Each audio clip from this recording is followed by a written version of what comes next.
I've got about apparently 5 or 6 minutes to say the most useful things I can think of. I'm going to do my best.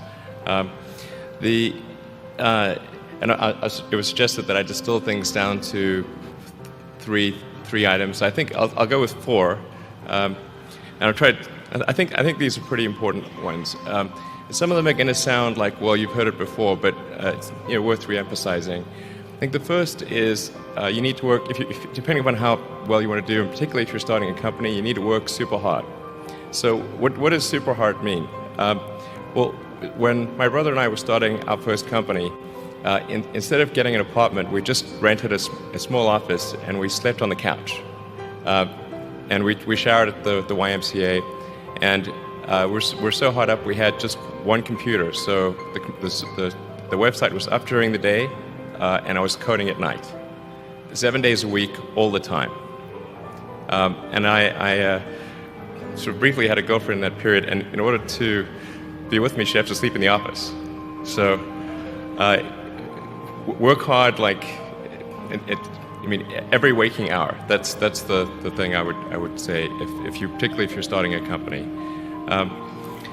And I mean, if you do simple math, say like, okay, if somebody else is working 50 hours and you're working 100, you'll get twice as much done in the course of a year as the other company.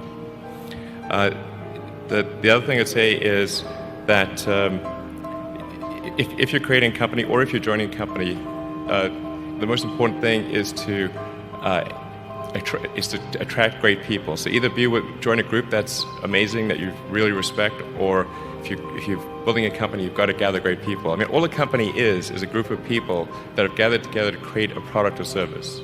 And so depending upon how talented and hardworking that group is, and the degree to which they are focused cohesively in a good direction, that will determine the success of the company. So do everything you can to gather great people if you're creating a company. Then I'd say focus on signal over noise. A lot of companies get confused. They spend money on things that don't actually make the product better. So, for example, at Tesla, we've never spent any money on advertising. We put all of the money into R&D and manufacturing and design to try to make the car as good as possible.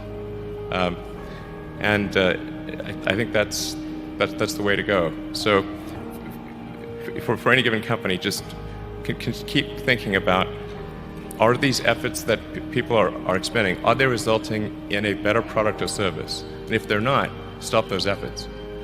And then the final thing is to sort of don't just follow the trend. So you may have heard me say that it's good to think in terms of the physics approach, or first principles, which is, rather than reasoning by analogy, you boil things down to the most fundamental truths you can imagine, and you reason up from there.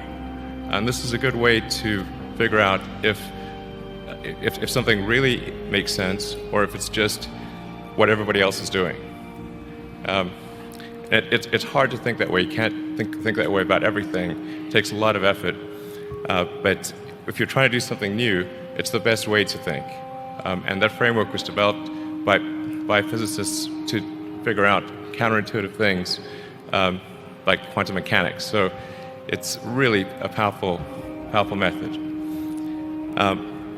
Anyway, so that's, and then I think that the final thing I would encourage you to do is, now is the time to take risk. You don't have, you don't have kids. As you get older, your obligations increase. So and once you have a family, you start taking risk not just for yourself but for your family as well. It gets much harder to do things that might not work out.